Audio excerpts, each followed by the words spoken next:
Good morning to my audience in Porbandar. This is Beverley Swan speaking to you from England.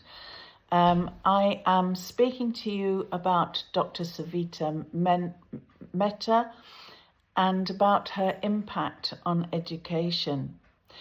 Although I never had the honour and pleasure of meeting Dr. Savita Mehta in person, I have become a great admirer of her work, her aims and ambitions, her ethos, and above all, her many nefarious achievements. I did, however, have the honour and pleasure of visiting the Gurukul area Kanya in Porbandar and conducting education sessions for some of the delightful students on the B-Commerce and MA courses.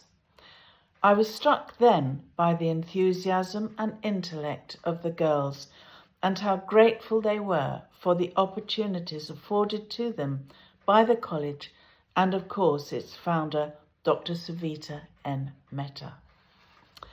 It was visionary of Dr. Savita to recognise the importance of educating girls for the economic growth of the country, the empowerment of women, and not to mention the personal development of the half of the population which had for many generations lain dormant, neglected and undeveloped. She began the work in Porbandar with the support of her father and with the background of her own education and the desire to improve the outlook, aspirations and ambitions, in particular of rural-dwelling young females. This was brave and ambitious in itself, let alone for a young person of only 18 years of age, as she was when she became the principal of the Gurukul in 1940, the college founded by her father, Sri Nanjibar Kalidas Mehta. It was always going to be a mammoth task, but our protagonist was never one to be put off by what to many would seem impossible.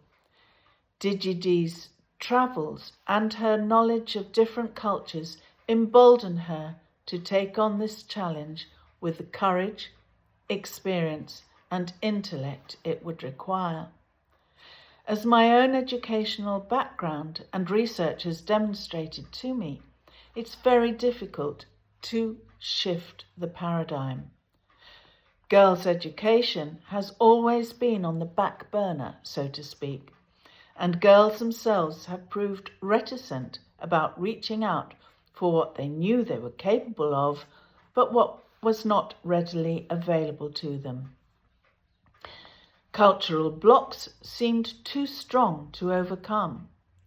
I myself came from a family where the females were expected to be homemakers and supporters of male aspirations. I had to find a way to become financially independent, to pay my own way through college. But then I've always been a fighter. That sometimes seemed a good trait, but sometimes not always not so good. Much of my observation revealed how differently boys and girls learn, and indeed how even amongst both genders there are different means by which learning can take place. Within the more usual British mixed school environment, I engineered and oversaw teaching in separate classes and watched with great interest how girls flourished, gained confidence and learned to become leaders away from the more bullish approach of the boys, by which they were often feeling intimidated, something we could definitely learn from your Gurukul students. Dr. Savita was clearly a wonderful role model and inspiration, not only to her female students, but also to others who follow on in research and interest like myself. Digi's many awards and commendations are testimony to this and to the determination of her scholarly and intellectual gifts, her progressive ideas were always geared towards the betterment of students. She was proof that putting one's heart and soul into what one ardently believes, as she did, into the education of rural girls in Gujarat, would ultimately bring rich rewards to all parties involved. Those you take with you will emulate, learn, and disseminate. We must not forget that all this was achieved alongside Digiji's eminence as a Manipuri dance specialist and performer. She was a consummate multitasker, as we would describe her today. Dr. Savita was a prolific reader, so it is of course entirely fitting that a great part of her legacy is in the library and museum available to all and opened in 2022 in her name. This was started as a desire and part of her dying wish, and I'm sure many of you will have already availed yourself of this valuable asset. She stands tall amongst other eminent academics who have long worked towards what have now become Indian government's initiatives aimed at promoting girls' access to success and addressing inequalities, issues like enrollment, retention, and providing support for those from disadvantaged communities are vital. It has now become a recognised objective across the world to continue to improve matters related to gender, cultural norms, and other economic barriers.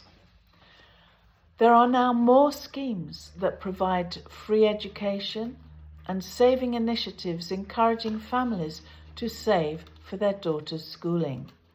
Free uniforms and books overcome some problems, and now the National Education Policy emphasises foundation literacy, multiple pathways to learning, and integrating vocational education with a focus on STEM, that is science, technology, engineering and mathematics.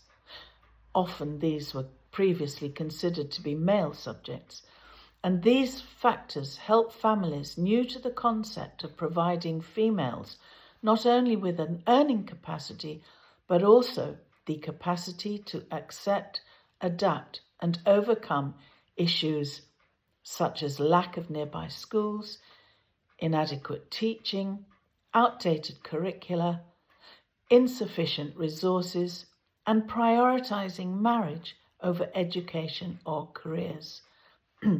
A major proportion of society is still enslaved under patriarchy.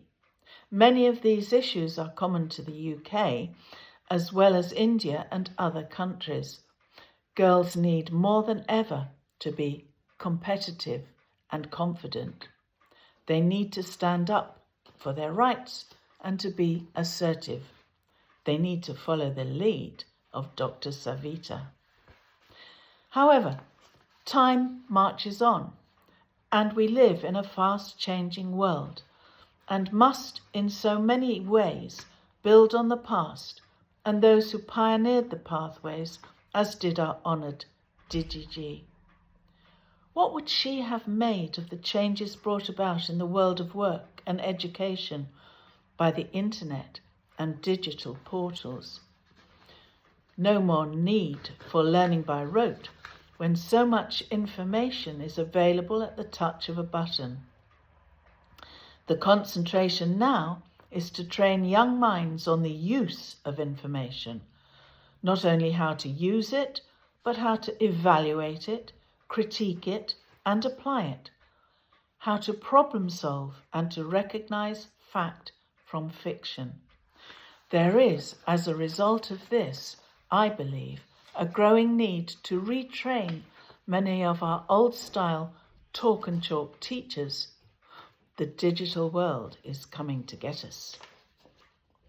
How exciting learning is! It opens the mind and gives expression to one's self-esteem. It is a liberation from domesticity. It is not a replacement for child rearing. It enhances what you can do for your future families and be for your children. The role model for education and action, as Dr. Savita was and continues to be. How I would have loved to have heard some of her presentations.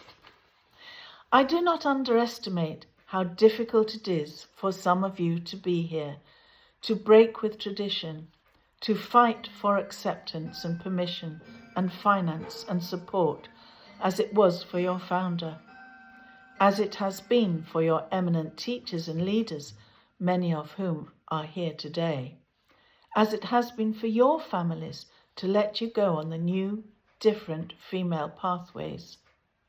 Keep as your guiding light the goal of carrying forward your dreams and the ambitions held for you by those who believe in you. Across the world, we have for too long neglected the important contributions of females.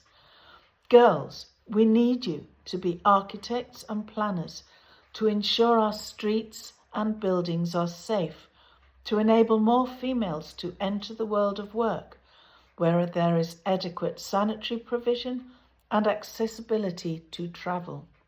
We need you to be decision makers in business, healthcare, politics, and all the other areas that serve to uphold and progress our society and our humanity.